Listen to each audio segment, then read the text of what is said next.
کہ خوشیاں دینے والے. اور یاد رکھیں خوشی جو ہے نا یہ جڑواں پیدا ہوتی ہے, یہ اکیلی پیدا نہیں ہوتی, یہ ٹوینس کی صورت میں پیدا ہوتی ہے. ایک دو گے نا تو ایک واپس بھی ملے گی. ہاں ایسا نہیں ہے کہ ایک خوشی پیدا ہوگی تو ایک ہی ہوگی. کسی کو خوش کرو گے, خوشی کا فلسفہ یہی ہے, جو دو گے وہی ملے گا. خوشی دو گے خوشی ملے گی, غم دو گے تو غم ملے گا. تو خوشی دینے والے بنے ہم, یہی ہمارے مشائخ کی تربیت ہے. اور شکر کی ایک کیفیت بھی ہمارے علماء نے بیان کی ہے کہ یہ شکر کی ادائیگی ہے نا, یہ بھی خوشی دے کر اللہ کا ہم شکر ادا کرتے ہیں. زندگی میں کوئی خوشی بھی ملے, کوئی سکون ملے, کوئی اچھی چیز آپ ایکسپیرینس کریں تو آپ لوگوں میں بانٹیں اور اللہ کا شکر ادا کریں کہ اللہ نے ہمیں خوشی دی ہے. شکر کا فائدہ کیا ہے؟ شکر کا فائدہ یہ ہے لئن شکرتم لازیدنکم, اگر تم اللہ کا شکر ادا کرو گے نا تو اللہ جل وعلا نے جو نعمتیں دی ہیں ان میں اضافہ فرمایا. جو دیا ہے وہ قائم بھی رہے گا, اس کو انجوائے بھی کرو گے, اور جو نہیں ہے اللہ وہ بھی عطا فرما دے گا. جو بندہ شکر ادا کرنے کی عادت بنا لیتا ہے, ہر روز رات سونے سے قبل اللہ کی نعمتوں پر غور کریں. اللہ تو نے مجھے گھر دیا, تو نے مجھے اولاد دی, تو نے مجھے چھت دی, تو نے مجھے والدین دیے, تو نے مجھے نعمتیں دی, تو نے مجھے صحت دی. اللہ ان ساری نعمتوں پر تیرا شکر ادا کرتا ہوں. اس کا فائدہ کیا ہے؟ جو ہے وہ قائم بھی رہے گا, آپ اس کو انجوائے بھی کریں گے, اور جو نہیں ہے اللہ تعالیٰ وہ بھی عطا فرما دے گا. کتنے لوگ ہیں جو ناشکری کرتے ہیں؟ کیوں؟ ناشکری کا نقصان کیا ہے؟ جو ہے آپ اس کو انجوائے نہیں کر پاتے, جو ہے آپ اس سے لطف نہیں اٹھا پاتے, اور جو نہیں ہے وہ بھی نہیں ملتا, اور جو ہے اللہ تعالیٰ وہ بھی لے لیتا ہے. مثال کے طور پر آپ کے پاس ایک گھر ہے اور آپ کے کسی دوست کے پاس 3 گھر ہیں. آپ کے دل میں یہ خواہش ہے کہ میرے بھی 3 گھر ہوں. اگر آپ غور کرتے رہیں ان 2 گھروں پر جو آپ کے پاس نہیں ہیں, ان پر فوکس کرتے رہیں کہ میرے پاس وہ 2 گھر کیوں نہیں ہیں, میرے پاس کل 3 گھر کیوں نہیں ہیں, 1 گھر کیوں ہے, تو جو نہیں ہے اگر آپ اس پر غور کرتے رہیں گے تو اس کا نقصان کیا ہے؟ جو ہے آپ اس سے لطف بھی نہیں اٹھا پائیں گے, انجوائے نہیں کر پائیں گے. کتنے ہم بزنس مین دیکھتے ہیں, کاروباری لوگ دیکھتے ہیں, ملینئرز ہیں, لیکن ایک کپ چائے کا پینے کے لیے فرصت نہیں ہے. اپنے بچوں کے ساتھ چھوٹی چھوٹی خوشیاں شیئر کرنے کا وقت ہی نہیں ہے, کیونکہ وہ کمپٹیشن میں ہیں, اس رٹ ریس میں پھنسے ہوئے ہیں. Consumerism, making money for the sake of making money, کہ میرے پاس 2 گاڑیاں کیوں ہیں, 4 کیوں نہیں ہے, اس کا بنگلہ بڑا ہے میرا چھوٹا ہے, میرا بڑا کیوں نہیں ہے. اس نقصان میں, اس فکر میں, اس فوکس کرتے ہوئے کیا ہوتا ہے, بہت ساری جو خوشیاں جو موجود ہیں ان سے وہ محروم رہتے ہیں. تو یہ ناشکری کا وبال ہے. جو ہے آپ اس سے لطف بھی نہیں اٹھا پائیں گے, اس کو انجوائے بھی نہیں کر پائیں گے, اور جو اللہ جل وعلا نے دیا ہے اس سے محروم بھی ہو جائیں گے, اور جو نہیں ہے اللہ تعالیٰ وہ بھی نہیں عطا فرمائے گا. اور شکر ادا کرنے کا فائدہ کیا ہے؟ جو ہے آپ اس کو انجوائے بھی کریں گے, وہ محفوظ بھی رہے گا. اللہ تعالیٰ کی جانب سے روحانی باڈی گارڈز ہوں گے, کسی CCTV کیمرے کی ضرورت ہی نہیں گھر میں. آپ گھر سے باہر جائیں, رات سونے سے قبل شکر ادا کرنے کی عادت بنا لیں, آپ دیکھیں اللہ جل وعلا کی جانب سے روحانی مخلوقات آپ کے گھر کی حفاظت کریں گے, کیونکہ جو ہے وہ محفوظ بھی رہے گا, اور جو نہیں اللہ وہ بھی عطا فرما دے گا. حضرت موسیٰ علیہ السلام اللہ کی بارگاہ میں حاضر ہو رہے ہیں.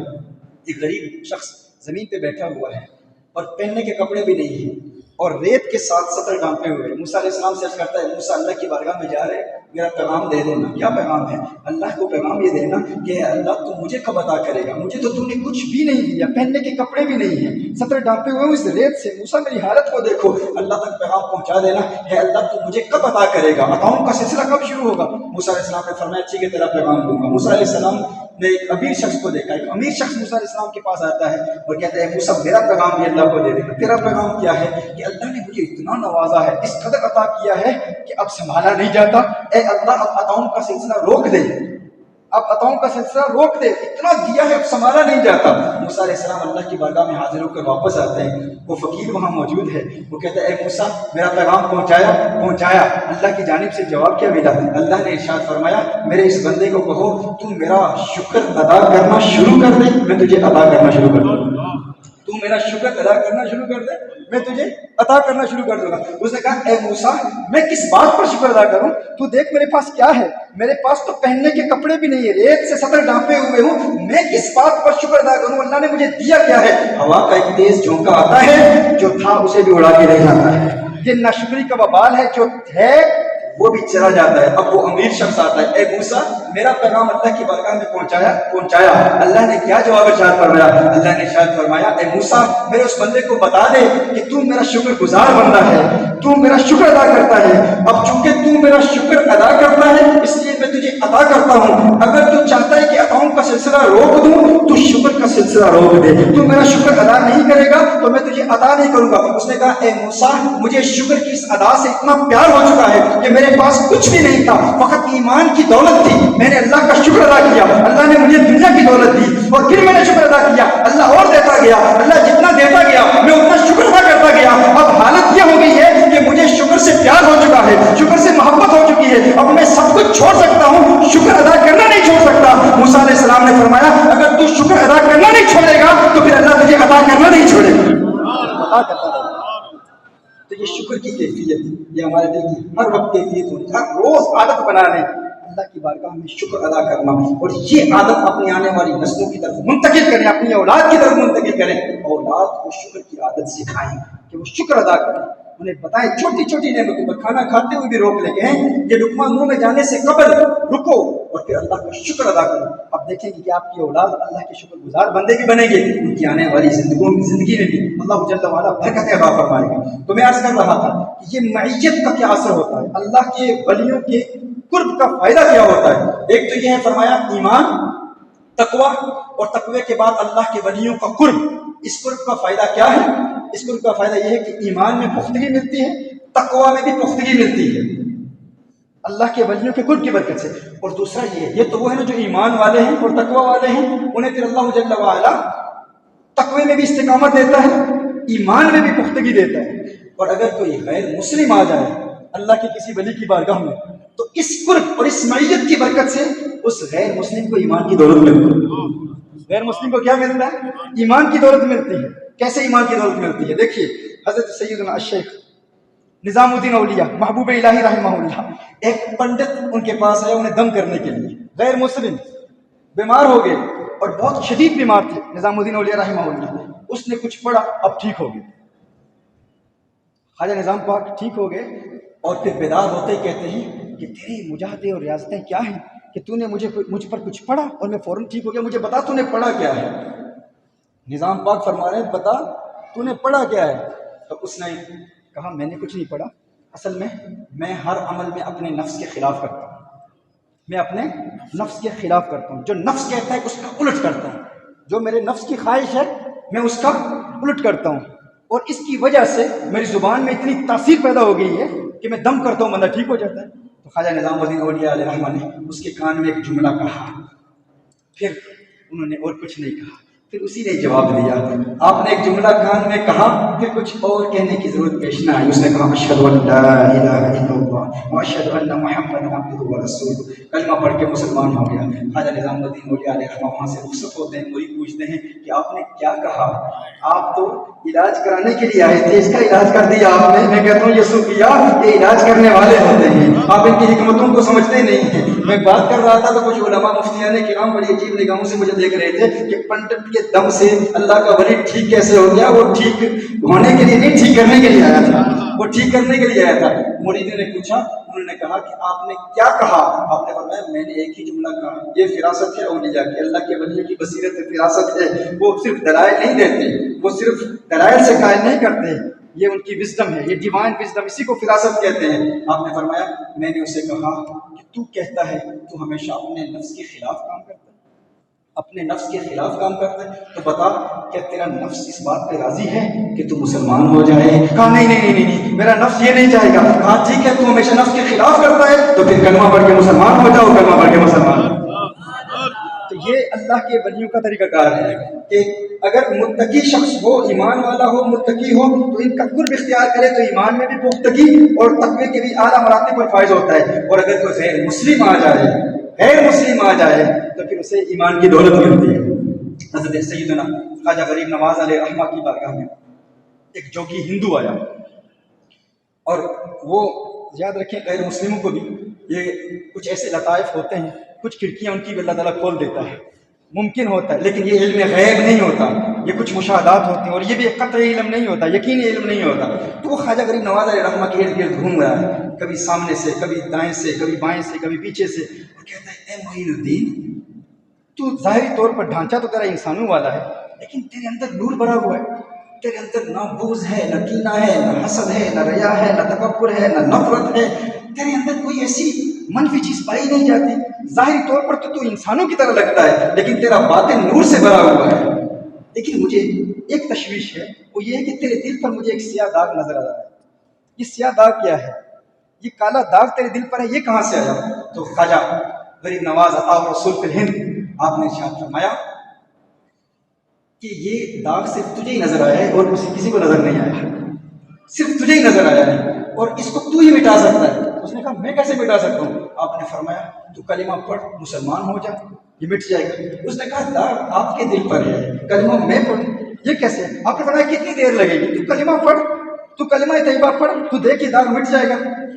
اس نے کہا چلو ایک مدت سے مجاہدے کر رہا ہوں، ریاستیں کر رہا ہوں، اس کو پانے کے لیے، رب کو پانے کے لیے، اس کا قرب حاصل کرنے کے لیے، تو یہ طریقہ بھی آزما لیتا ہوں. ٹھیک ہے معین الدین کلمہ پڑھا. کیسا خوش قسمت ہوگا وہ شخص جسے عطا رسول نے خود کلمہ پڑھایا ہے، خواجہ غریب نواز نے خود کلمہ پڑھایا ہے. آپ نے پڑھایا کلمہ، اس نے پڑھا اشہد ان لا الہ الا اللہ واشہد ان محمد عبدہ ورسولہ. کلمہ پڑھا اور دیکھا کہ خواجہ غریب نواز کے دل پر سے اس سے داغ غائب ہو. حیران ہے، قدموں میں گرا، کہتا ہے اے معین الدین مجھے بتا دے یہ کیا بات کیا ہے؟ داغ تیرے دل پر، کلمہ میں نے پڑھا، تیرے دل کا داغ ختم ہو گیا. آپ نے فرمایا تم معین الدین کے سامنے نہیں آئینے کے سامنے بیٹھا ہے. تم معین الدین کے سامنے نہیں آئینے کے سامنے بیٹھا ہے. یہ اولیاء آئینے کی مانند ہوتے ہیں. کہا یہ داغ میرے دل پر نہیں تھا، یہ تیرے دل میں کفر کا سیاہ داغ تھا. تو آئینے کو دیکھ رہا تھا، تو اپنے کفر کے داغ کو دیکھ رہا تھا، اور پھر نظر بھی تجھے اسی لیے آیا تاکہ یہ داغ مٹ جائے. میں نے تجھے کلمہ پڑھایا، تو نے کلمہ پڑھا، داغ تیرے دل سے مٹا. تم نے سمجھا میرے دل سے مٹا، یہ میرے دل سے نہیں، یہ کفر کا داغ تیرے دل سے مٹا ہے. یہ آئینہ ہوتے ہیں یہ اولیاء.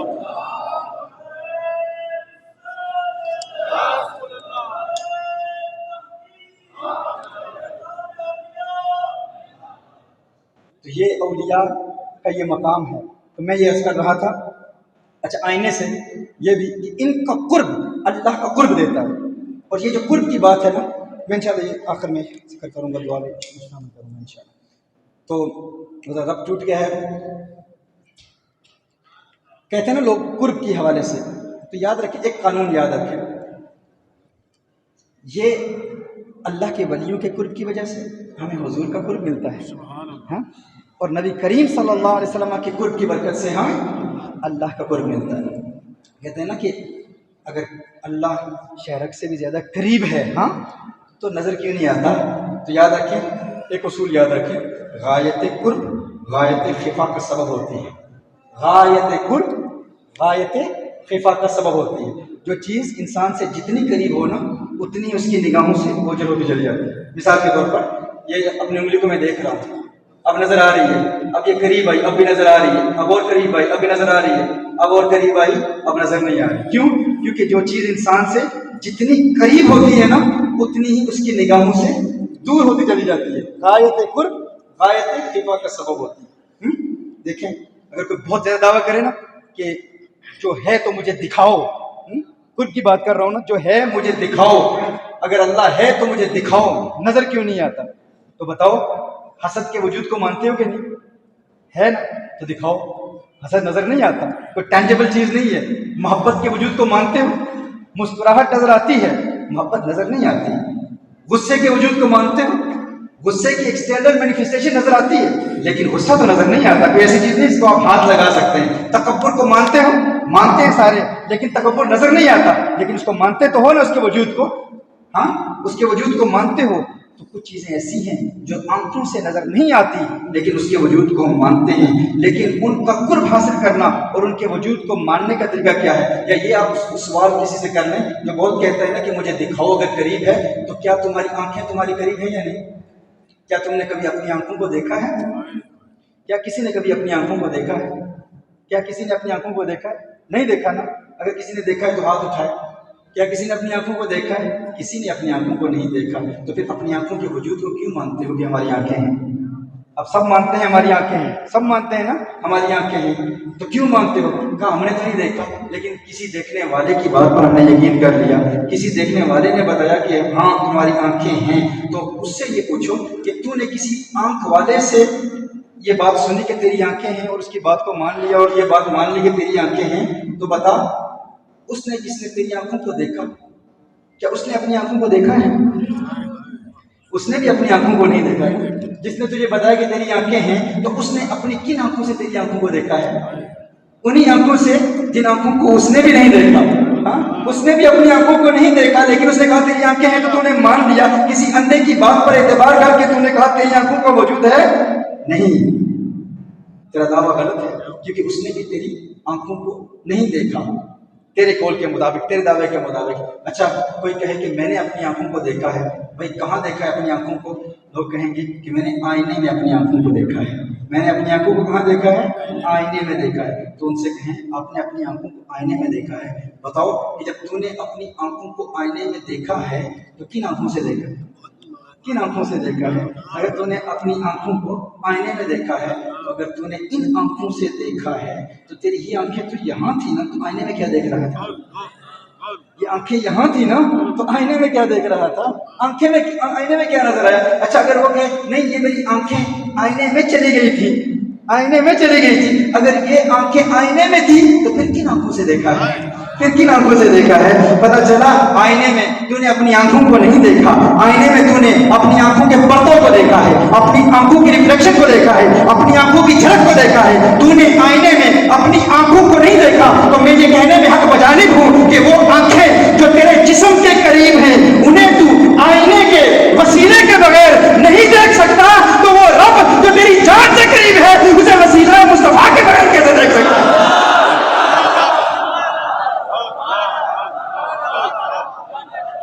یہ انہی ولیوں کا قرب، انہی اولیاء کا قرب تمہیں حضور کا قرب دیتا ہے، تمہیں حضور اکرم صلی اللہ علیہ وسلم کا قرب دیتا ہے، اور حضور کے قرب کی برکت سے تمہیں پھر اللہ کا قرب ملتا ہے۔ اچھا یہاں پر ایک اور ذہن میں بات آ جاتی ہے کہ یہاں یہ فرمایا کہ اتقوا اللہ وکونوا مع الصادقین، اللہ سے ڈرو اور صادقین کا قرب اختیار کرو۔ اچھا اللہ سے ڈرو کا حکم ہے، اللہ سے ڈرو اور اللہ کے ولیوں کا قرب اختیار کرو، لیکن اللہ سے ڈرو تو پتہ چلا اللہ کے ولی تو متقی ہیں نا، ان اولیاء الا المتقون، اللہ کے ولی متقی ہوتے ہیں۔ اور اسی آیت میں فرمایا الا ان اولیاء اللہ لا خوف علیہم ولا هم يحزنون، اور اس کے بعد فرمایا الذین آمنوا وكانوا يتقون۔ ساری زندگی علماء ہمیں یہی بتاتے رہے کہ اللہ کے ولیوں میں ڈر نہیں ہوتا، خوف نہیں ہوتا، وہ ڈرتے نہیں ہیں، اور پھر خود فرمایا ڈرتے بھی ہیں، الذین آمنوا وكانوا يتقون۔ تو یہ بھی کوئی کنٹرڈکشن نظر آ رہی ہے، تعارض نظر آ رہا ہے کہ فرمایا لا خوف علیہم ولا هم يحزنون، اللہ کے ولی ڈرتے نہیں ہیں، ہاں ان میں ڈر نہیں ہے، غم نہیں ہے، پھر خود فرما رہا ہے ان اولیاء الا المتقون الذین آمنوا وكانوا يتقون، دونوں آیات میں کہ وہ تقوی والے ہوتے ہیں۔ اللہ کے ولی کون ہوتے ہیں؟ ڈر والے ہوتے ہیں۔ تو فرق کیا ہے؟ فرق یہ ہے اللہ کے ولی ڈرتے ہیں، لیکن کس سے ڈرتے ہیں؟ وہ صرف ایک سے ڈرتے ہیں، وہ اللہ سے ڈرتے ہیں۔ میرے آقا صلی اللہ علیہ وسلم نے ارشاد فرمایا، حضور کی حدیث ہے، جو اللہ سے ڈرتا ہے نا پھر ہر چیز اس سے ڈرتی ہے، جو اللہ سے ڈرتا ہے ہر چیز بھی اس سے ڈرتی ہے۔ جس کے دل میں اللہ کا خوف پیدا ہو گیا، شرط یہ ہے کہ حقیقی خوف پیدا ہو۔ دعویٰ تو سارے کرتے ہیں نا ہمارے اندر دل میں اللہ کا خوف ہے، اور یاد رکھو یہ جو اللہ کے خوف والے ہوتے ہیں نا وہ سخی لوگ ہوا کرتے ہیں، ہاں وہ سخی لوگ ہوتے ہیں۔ اللہ کے خوف والے لوگ سخی، جن کے دل میں اللہ کا حقیقی خوف ہو نا۔ اگر فلسطین کے مسلمانوں کی بات کرتے ہوئے ان کی آنکھوں میں اشکوں کی برسات جاری تھی تو کیوں تھی؟ کیونکہ امت کا پیار ہے، امت کی محبت ہے، اور امت کی محبت اگر دل میں نہ ہو تو ہمارے دل میں اللہ کا خوف بھی نہیں۔ اللہ کا خوف انسان کو حساس بناتا ہے، انسان کے دل میں احساس پیدا کرتا ہے۔ اسی لیے حضرت قبلہ فضل رسول حیدر رضوی علیہ رحمہ، ایک عظیم محقق، ایک عظیم عالم، ایک عظیم مربی، ایک عظیم صوفی رہنما، یہ سخاوت کی کیفیت اور یہی پیروں کو تھوڑا امتیاز ہے۔ اولیاء کا یہی کام ہے، اولیاء دینے والے ہوتے ہیں، لینے والے نہیں ہوتے۔ یہ مریدوں سے بس پیسے لیتے رہیں، مال ہی لیتے رہیں، وہ دیتے ہیں، وہ عطا کرتے ہیں۔ علامہ اقبال کے پاس ایک پیر صاحب آئے ملنے کے لیے، تو سیالکوٹ میں 1930 کا یہ واقعہ ہے۔ تو ایک شخص، ایک مرید تھا اس پیر صاحب کا، وہ پیر صاحب کو بڑے مشہور پیر صاحب تھے، تو وہ اپنے پیر صاحب کے پاس آیا اور پیر صاحب سے کہتا ہے کہ آپ دعا کریں. 100 روپے کا مقروض ہوں، اور 1930s میں 100 روپیہ لاکھوں کی طرح تھا، مالیت اتنی تھی. تو اس نے کہا کہ 100 روپے کا مقروض ہوں، پیر صاحب کے پاس. اقبال ساتھ بیٹھا ہے اور علامہ اقبال دیکھ رہے ہیں کہ یہ پیر صاحب کے پاس مرید آیا اور دعا کے لیے کہہ رہا ہے. تو پیر صاحب نے دعا کی مرید کے لیے اور کہا اللہ خیر کرے گا، جا تیرا بیڑا پار ہو جائے گا. دعا دی تو اس مرید نے 10 روپے نکالے اور پھر پیر صاحب کے جیب میں ڈالے. پیر صاحب نے جیب میں ڈال دیے اور کہا جا تیرا بیڑا پار ہو جائے گا، کام ہو جائے گا تیرا. دیکھا کہ اقبال ہنس رہا ہے، علامہ اقبال ہنس رہے ہیں اور ہنس ہنس کے دیکھا کو کہا اقبال آپ کیوں ہنس رہے ہیں؟ کہا کہ تو پہنچا ہوا ولی ہے، تیری کرامت تو بھی ظاہر ہوگی. وہ ذرا خوش ہوا کہ واقعی علامہ اقبال نے کوئی میری کرامت بیان کرنی ہے. کہا کیوں؟ کہا وہ اس لیے کہ یہ بندہ جب تیرے پاس آیا تھا نا تو اس وقت 100 روپے کا مقروض تھا، اب 110 روپے کا مقروض ہو گیا. کہا اللہ کے بندے جیب تیری پیسوں سے بھری ہوئی ہے، اس کو دعا دی ہے، اچھا کیا کہ کچھ پیسے بھی دے دیتا. مریدوں سے پیسے لے لے کر تو اتنا امیر ہو چکا ہے لیکن کچھ اسے دے بھی دیتا. تو یہ اللہ کے ولی جو ڈر والے ہوتے ہیں نا وہ دینے والے ہوتے ہیں، وہ عطا کرتے ہیں. تو یہ وہ آستانہ ہے جو عطا کرنے والا ہے. مطلب میں نے وہ بیان کیا نا، یہ وہ آستانہ ہے جو عطا کرنے والا ہے. یہ احساس بھی ہے ان کو امت کا درد بھی ہے اور لوگوں کو عطا بھی کرتے ہیں، غریبوں کو عطا کرتے ہیں، مخلص ناداروں کو عطا کرتے ہیں. تو یہ خوف ہے اللہ کے ولیوں کے دل میں، خوف ہوتا ہے اور خوف پھر سخاوت سکھاتا ہے. وہ مجھے واقعہ یاد آ گیا تو میں نے بیان کر دیا. تو میں اس کر رہا تھا. ہاں، غوث پاک فرماتے ہیں یخافک الخلق بقدر مخافتک من اللہ، ہاں کہ تجھ سے اللہ کی مخلوق اتنا ہی ڈرے گی جتنا تو اللہ سے ڈرے گا. تجھ سے اللہ کی مخلوق اتنا ہی ڈرے گی جتنا تو اللہ سے ڈرے گا. یہ ڈرتے ہیں لیکن یہ مخلوق سے نہیں ڈرتے، یہ اللہ سے ڈرتے ہیں، یہ اللہ سے ڈرنے والے ہیں. یہ تو غوث اعظم کا بیان ہے نا. محدث اعظم کیا فرماتے ہیں؟ وہ فرماتے ہیں یا رفیقی اتق اللہ فلا خوف علیک. محدث اعظم فرماتے ہیں یا رفیقی اتق اللہ فلا خوف علیک. اللہ سے یا رفیقی اتق اللہ فلا خوف علیک، تجھ سے سب ڈریں گے، اللہ سے تو ڈر کے دیکھ. یا رفیقی اتق اللہ فلا خوف علیک، تجھ سے سب ڈریں گے، اللہ سے تو ڈر کے دیکھ. اللہ سے ڈرو گے. تو فرق کیا ہے؟ فرق یہ ہے کہ کہا کہ یہ ڈرتے ہیں اور ڈرتے نہیں بھی. لا خوف علیہم ولا هم يحزنون. فرق یہ ہے کہ یہ ایک سے ڈرتے ہیں، یہ صرف ایک سے ڈرتے ہیں. اور جب صرف اللہ سے ڈرتا ہے پھر وہ ہر ایک سے نہیں ڈرتا. جب اس ایک سے ڈرتا ہے پھر وہ ہر ایک سے نہیں ڈرتا، اور جو اس ایک سے نہیں ڈرتا پھر وہ ہر ایک سے ڈرتا ہے. کبھی رشتہ داروں سے، کبھی دشمنوں سے، فلاں بدنام کرے گا، فلاں تحقیر کرے گا، فلاں تذلیل کرے گا، فلاں کہے گا کہ تو ناکام شخصیت ہے، فلاں کہے گا کہ تیری اولاد جو ہے تجھے بدنام کر رہی ہے، اولاد نافرمان نکلی، بیٹے کا رشتہ نہیں ہوا تو کہا کہ تو ناکام ہے، تیری تربیت صحیح نہیں ہے. کبھی رشتہ داروں کے تانوں سے ڈرے گا، کبھی مالداروں کے تانوں سے ڈرے گا، کبھی کوئی کہے گا کہ تو پولیٹیکل لائف میں کامیاب نہیں ہے، تو فلاں لائف میں کامیاب نہیں. ہر وقت بندہ خائف رہتا ہے، ڈرتا رہتا ہے، کیونکہ وہ لوگوں کو ہی خوش کرتا رہتا ہے، اللہ کی رضا کے لیے نہیں، فقط اپنے نفس کی تسکین کے لیے. لیکن جو ایک سے ڈرتا ہے، اللہ سے ڈرتا ہے، پھر وہ ہر ایک سے نہیں ڈرتا. لیکن جو اس ایک سے نہیں ڈرتا پھر وہ ہر ایک سے ڈرتا ہے، ہر ایک سے ڈرتا رہتا ہے. کیوں؟ کیونکہ اسے یہ خوف ہوتا ہے. جو رب سے ڈرتا ہے پھر وہ سب سے نہیں ڈرتا، اور جو رب سے نہیں ڈرتا پھر وہ سب سے ڈرتا رہتا ہے، وہ پھر پریشان رہتا ہے. من عاد لی ولیا فقد آذنته بالحرب. جو رب سے ڈرتا ہے وہ جانتا ہے کہ میں اس سے ڈرتا ہوں، اب میرے دوست اس کے دوست، میرے دشمن اس کے دشمن. من احان لی ولیا فقد بارزنی بالمحاربہ. اللہ جل وعلا ارشاد فرماتا ہے، حدیث قدسی ہے کہ جس نے میرے ولی کی توہین کی نا اس نے میرے خلاف اعلان جنگ کیا. ایک تو ہے من عاد لی ولیا فقد آذنته بالحرب، من احان لی ولیا فقد بارزنی بالمحاربہ افیظن الذی یحاربنی ان یقوم لی. اللہ ارشاد فرماتا ہے کہ جو میرے خلاف اعلان جنگ کر رہا ہے کیا وہ سمجھتا ہے کہ وہ مجھ سے جیت جائے گا؟ کیا وہ میرا مقابلہ کر لے گا؟ بغداد کی گلی سے ایک فقیر کا گزر ہوتا ہے اور ایک حلوائی اسے بلاتا ہے اور اسے دودھ پلاتا ہے. وہ دودھ پیتا ہے اور اللہ کا شکر ادا کرتا ہے، آگے گزر کے آگے چلا جاتا ہے اور آگے دیکھتا ہے کہ ایک فاحشہ عورت ہے اور اس کا کوئی یار اس کے ساتھ ہے. اور فاحشہ عورت وہاں کھڑی ہے، بارش ہو رہی ہے تو اس کا پاؤں پھسلتا ہے اور وہاں پر کیچڑ ہے اور کیچڑ اچھل کے اس کے پاؤں میں اس کے کپڑوں پہ گرتا ہے تو وہ اس کے کپڑے گندے ہو جاتے ہیں. تو اس کا جو یار تھا، اس کا جو محبوب تھا اس عورت کا، وہ اسے اس فقیر کو مارتا ہے، تھپڑ مارا اس فقیر کو، تھپڑ مار کے اسے کہا تجھے پتہ نہیں اس کے قیمتی اس کے کپڑوں کی کتنی قیمت ہے، اس قدر قیمتی کپڑے ہیں، تجھے پتہ نہیں، مارا اسے۔ وہ فقیر آسمان کی طرف سر اٹھا کے وہ کہتا ہے اے اللہ تو تیری شانیں بھی عجیب ہیں، عجیب شانیں تیری، کبھی حلوائی کی دکان پر دودھ پلاتا ہے اور کبھی تھپڑ مرواتا ہے۔ یہ اس کا کہنا تھا۔ وہ وہاں سے کہتے ہوئے چلا گیا، آسمان کی طرف دیکھ کے کہتا ہے کبھی دودھ پلاتا ہے اور کبھی مار پڑتی ہے، یا اللہ تیری شانیں بھی عجیب ہیں۔ فقیر کی زبان سے یہ بات نکلتی ہے، ادھر وہ جو اس کی محبوبہ تھی، وہ عورت تھی، اس کا پاؤں پھسلتا ہے، سر اس کا زمین پر لگتا ہے اور اس کی موت واقع ہو جاتی ہے۔ اب بغداد کے جو لوگ تھے وہ جانتے تھے یہ فقیر ہے، اور فقیر کی زبان میں اللہ جل وعلا نے غوث پاک فرماتے ہیں نا، غوث پاک فرماتے ہیں کہ اللہ سے ڈرو اور اپنے آپ کو اللہ کی رضا میں فنا کر دو، پھر وہ مقام ملے گا کہ اللہ جل وعلا تمہاری زبان کو زبان کن بنا دے گا۔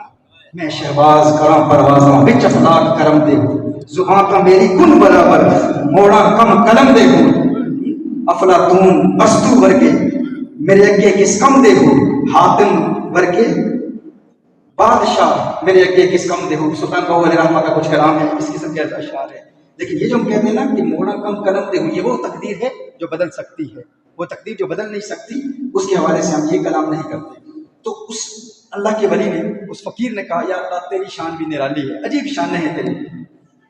تو وہ جو لوگ تھے نا وہاں پر، انہوں نے کہا کہ فقیر تیرا حوصلہ بھی اتنا ہی تھا، ہاں صرف اس نے تھپڑ ہی مارا تھا نا، تو نے اس کی جان ہی لے لی، بد دعا دی تو نے؟ اس نے کہا نہیں میں نے تو کوئی بد دعا نہیں دی، میں نے تو کوئی بد دعا نہیں دی۔ انہوں نے کہا نہیں دیکھ تو اس نے تجھے مارا اور تو نے اس کی جو محبوبہ تھی اس کو بد دعا دی، اس کی موت واقع ہو گئی۔ اس نے کہا نہیں میں نے کوئی بد دعا نہیں دی، میں نے تو صرف یہی کہا یا اللہ کبھی تو حلوے کھلاتا ہے، کبھی تو دودھ پلاتا ہے اور کبھی مار پڑتی، میں نے اتنا کہا۔ جب انہوں نے ضد کی نہیں تو نے بد دعا دی، فقیروں کا اتنا ہی حوصلہ ہوتا ہے۔ اس نے کہا اصل بات یہ ہے کہ یہ محبوبوں کی لڑائی ہے، یہ جھگڑے ہیں محبوبوں کے، اس میں نے کوئی بد دعا نہیں دی۔ کہا کیا مطلب؟ کہا مطلب یہ ہے کہ میرا جب وہاں سے گزر ہوا میری وجہ سے اس عورت کے کپڑے گندے ہوئے نا تو اس کا محبوب ناراض ہو گیا، اور جب اس کے محبوب نے مجھ پر ناراضگی کا اظہار کر کے جب مجھے مارا نا تو پھر میرا محبوب ناراض ہو گیا۔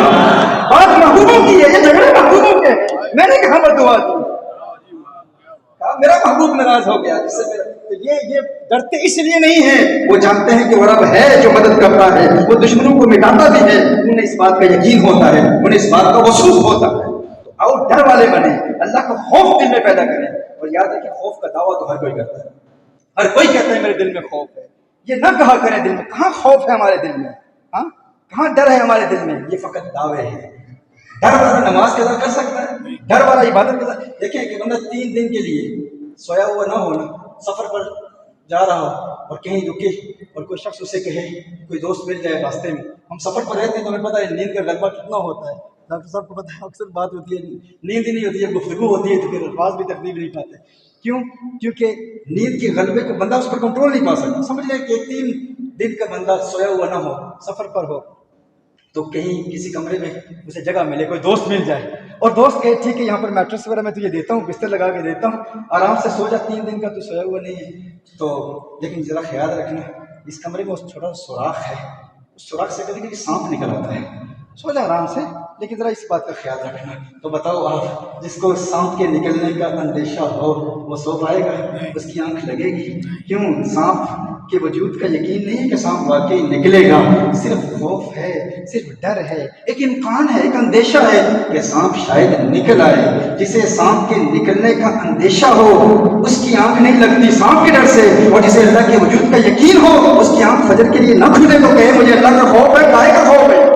یہ خوف نہیں ہے، یہ خوف کا دعویٰ ہے، یہ خوف کا دعویٰ ہے۔ تو یاد رکھیں یہ جو آیا کریمہ ہے اللہ جل وعلا کے توکل کے حوالے سے، اللہ کے خوف کے حوالے سے، اللہ کا خوف حقیقتاً اگر ہمارے دل میں تقویٰ پیدا ہو جائے تو اللہ جل وعلا قرآن کریم میں ارشاد فرماتا ہے، سورۃ الطلاق میں اللہ جل وعلا ارشاد فرماتا ہے وَمَن يَتَّقِ اللَّهَ يَجْعَل لَّهُ مِنْ أَمْرِهِ يُسْرًا۔ اللہ جل وعلا جو بندہ اللہ کا ڈر اپنے دل میں پیدا کر دے اللہ جل وعلا اس کا زندگی کا ہر کام آسان کر دے، کوئی مشکلات اس کے لیے نہیں رہتی۔ سورہ انفال میں اللہ جل وعلا نے ارشاد فرمایا ان تتقوا اللہ یجعل لکم فرقانا، کہ اگر تم اللہ جل وعلا کا تقوی اختیار کر لو، اپنے دل میں ڈر پیدا کر دو، اللہ جل وعلا کا حقیقی خوف پیدا کر لو، صرف اللہ سے ڈرو، اللہ جل وعلا تم میں حق اور باطل کے مابین امتیاز کرنے کی صلاحیت پیدا کر دے گا۔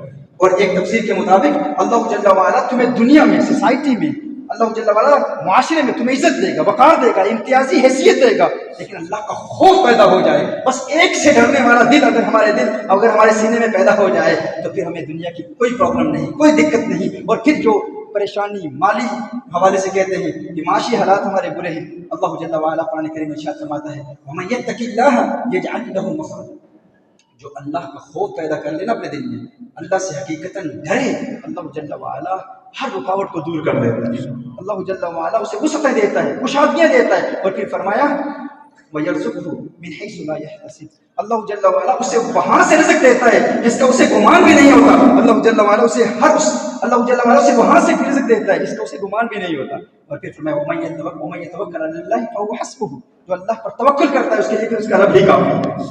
میرے آقا صلی اللہ علیہ وسلم نے ارشاد فرمایا اس آیت کے متعلق حضور اکرم صلی اللہ علیہ وسلم ارشاد فرماتے ہیں کہ ایک آیت ایسی ہے کہ اگر کوئی بندہ اس کو محفوظ کر لے تو اللہ جل وعلا اس آیت کی برکت سے اس کی ہر حاجت پوری کر دے گا۔ یہ آیت ہے سورہ طلاق کی آیت نمبر 2 اور آیت نمبر 3، اس کی عادت بنا لیں، اور اس کا شان نزول بھی بڑا خوبصورت ہے۔